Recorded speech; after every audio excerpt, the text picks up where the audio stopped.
Les princesses, bonjour. Voilà, des difficultés de technologie de téléphone m'ont empêché de garder le contact avec vous. Mais Baruch Hashem, nous avons eu une admiratrice qui a été admirable et nous la remercions. Alors, évidemment, que ces paroles de Torah soient pour la protection de l'âme Israël, pour le Refoua Shelema des blessés de l'attentat, du dernier attentat, le Refoua Shelema de Shalom ben Rachel, Avram ben Rachel, Joël Myriam bat Sarah, Rachel Sylviane bat Germoma, Yosef Raïm Shalom ben Sarah, Anat bat Rachel, Chantal Esther bat Nona Fernande, Lucien Essim ben Germoma, Yosef Yitzhak ben Eliane Esther, Sarah, Evelyne Chava bat Atou, Annie bat Myriam, Michael ben Simcha, Yohanan ben Michal, Shmuel Yaakov ben Lidi Nili, Sarah bat Luna, Daniel Mazal Tov bat Fortuné, et Ethel bat Liora Esther, Rav Ron Chaya, Moshe ben Aviva, Vekol Chole Amo Israël. Alors, c'est un grand jour aujourd'hui, un jour de joie. Chai Elul. Chai Elul, c'est la Iloula de lumière. Alors, Kodem Kol, d'abord du Baal Shem Tov, puis de l'Admour Azaken, et nous avons aussi aujourd'hui la Iloula du Maharal de Prague, descendant de Rashi, et il est l'ancêtre de 7 générations du Baal Atania.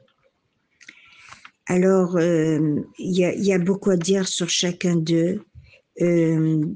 Quand je dis des luminaires, c'est des luminaires. Pour finir avec le Maharal de Prague, donc vous en dire un tout petit mot, on l'appelait affectueusement le pilier de fer, le support d'Israël, ou notre souffle de vie, ou encore la merveille de notre époque. Il écrivait de nombreux ouvrages, donc le Goût Arié, Netzar Israël, l'éternel Israël, et aussi un génie en Kabbalah, et dont l'histoire la plus célèbre est celle du Golem.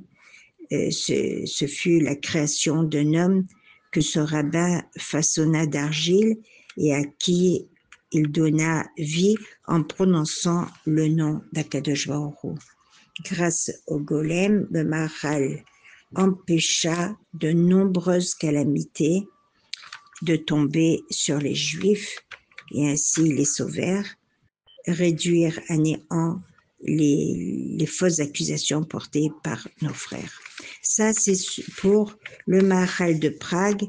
Maintenant, le Baal Shem Tov, qui fut une lumière de la Chassidoute, et on voit aussi que je crois que c'est 36 ans après la venue de l'Admour Azaken qui a pris le Baal Shem Tov comme son grand-père, il appelait mon grand-père, et qui a formé la Chassidoute Chabad. Voilà.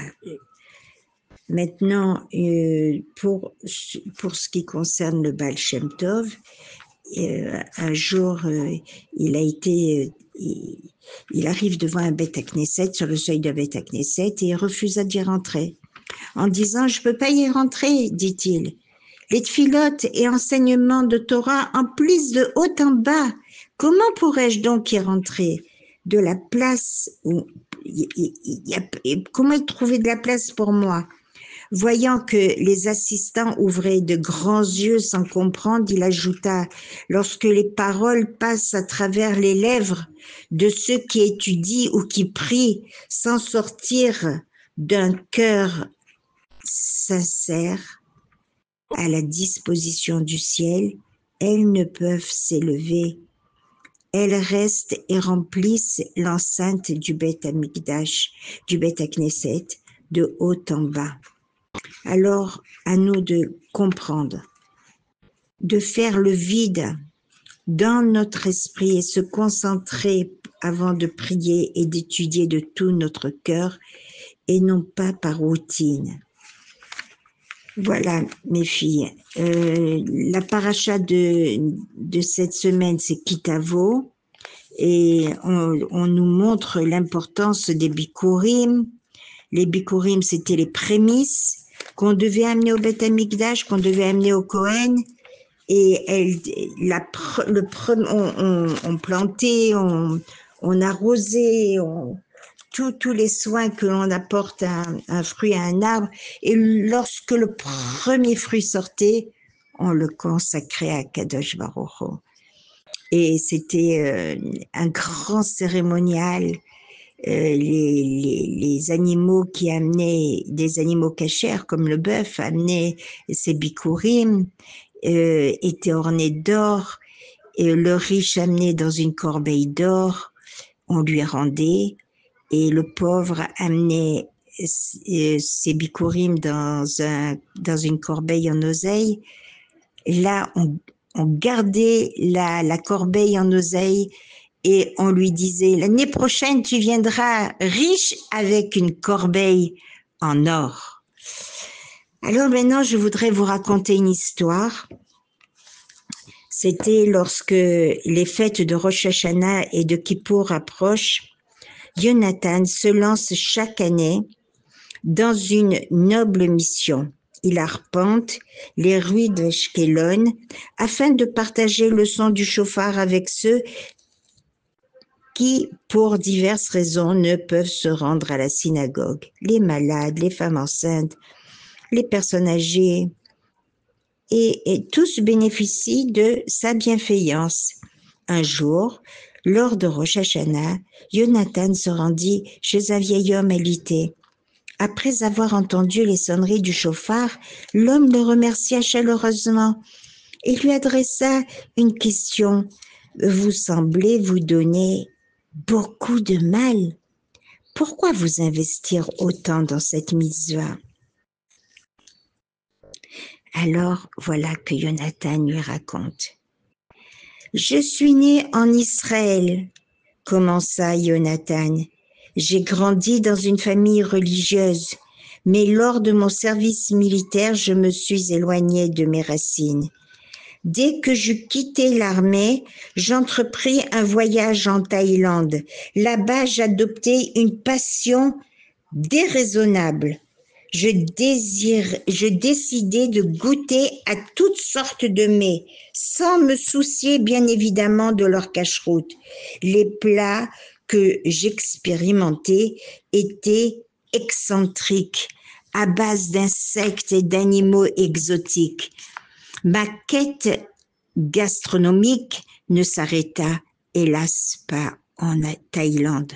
J'entrepris un tour du monde des cuisines non cachères. Vous pouvez imaginer l'horreur de ma mère face à cette histoire. Mon détachement total de ses racines la tourmentait profondément. Alors que Rosh Hashanah approchait, ma mère m'appelait, implorant mon retour pour les fêtes. Ma réponse ne tarda pas, empreinte d'insolence. Maman, je suis à Namibie, en pleine savane. Si cela peut te réconforter, je déguste un koudou, une antilope en l'honneur de la fête. Mes mots blessèrent ma mère. Alors qu'elle raccrochait, elle m'adressa ces mots. Va au moins, s'il te plaît, écouter le chauffard en l'honneur de ton grand-père. Je prie pour toi, Shana Tova, mon fils. Je t'aime. L'évocation de mon arrière-grand-père demeurait un mystère pour moi, mais je répondis simplement « Shana Tova, maman ». Puis nous raccrochâmes. Une dizaine de jours plus tard, le matin de Rosh Hashanah, je me retrouvais dans un restaurant avec une amie. La spécialité du jour était un steak de koudou. Et nous attendions notre commande. À un moment, je laissais vaquer mes yeux à l'extérieur. Les montagnes alentour me rappelèrent les hauteurs du Golan et j'eus soudain de la nostalgie pour ma famille. C'est alors que je remarquai, soudainement, un homme vêtu d'une redingote et d'un chapeau passant dans la rue, portant en main une corne de koudou, un chauffard. Probablement un Chabad Lubavitch qui vient sonner du chauffard pour la petite communauté juive de Namibie. Me dis-je, tout cela commençait à faire beaucoup la conversation avec ma mère, ma nostalgie pour Israël. Et maintenant, ce juif orthodoxe avec son chauffard face à moi. Mon ami interromput mes pensées. Qu'est-ce que cet homme tient dans la main? C'est ainsi que je me mis à lui expliquer la signification du chauffard. Depuis que nous nous connaissons, me dit-elle, j'ai lu beaucoup de livres sur le judaïsme. J'ai appris que les Juifs, dont les ancêtres ont été assassinés pendant la Shoah, ont souvent abandonné leur foi, plus que les autres. Est-ce que tu as de la famille qui est morte pendant la Shoah pour avoir tout lâché?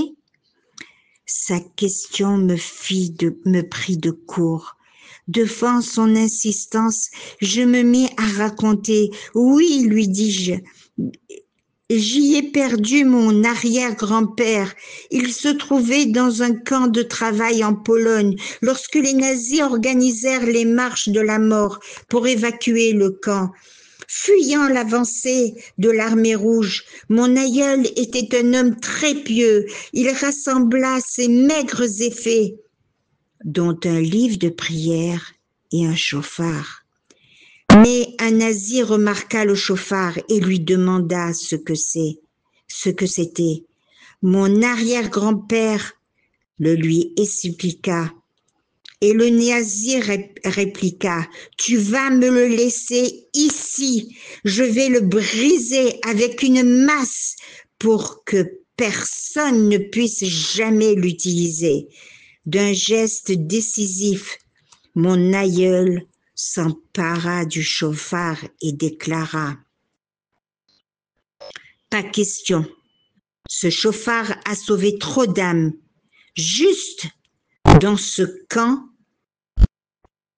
Puis il fit retentir une teroua, une succession de sons courts et détachés.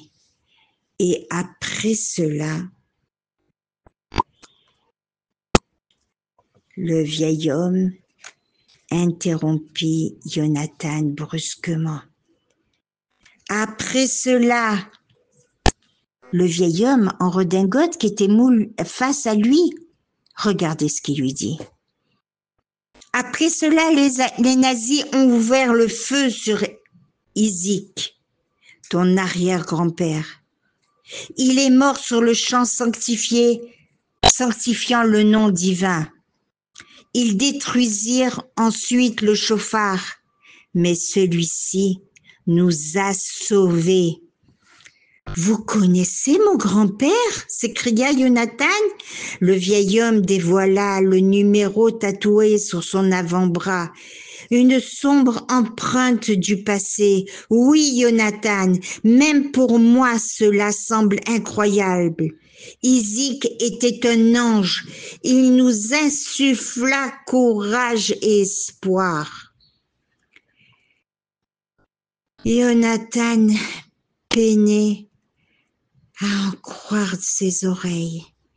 L'homme avait traversé l'enfer des camps aux côtés de son arrière-grand-père, mais l'histoire ne s'arrête pas là, mes princesses.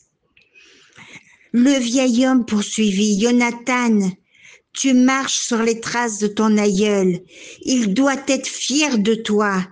Mais Jonathan tenait à achever son récit. Sachez que lorsque j'ai terminé de raconter cette histoire à mon amie, elle m'a dit quelque chose qui m'a électrisé. Jo, m'a-t-elle dit, je ne comprends pas pourquoi tu es ici. Tu as un ancêtre rabbin mort pour protéger son chauffard des nazis et toi, le jour de votre Rosh Hashanah, de votre nouvel an, tu manges du koudou alors qu'avec ces cornes, on peut fabriquer un chauffard? À cet instant, une révélation soudaine traversa Jonathan. Il se sentait pas à sa place. Toutes les pièces du puzzle de ces derniers jours s'emboîtèrent dans sa tête. Jonathan fit échouva rapidement et décida de placer le chauffard au centre de son service divin. À Rosh Hashanah, nos prières sont articulées autour de 3 thèmes essentiels. Malchuyot, la royauté divine.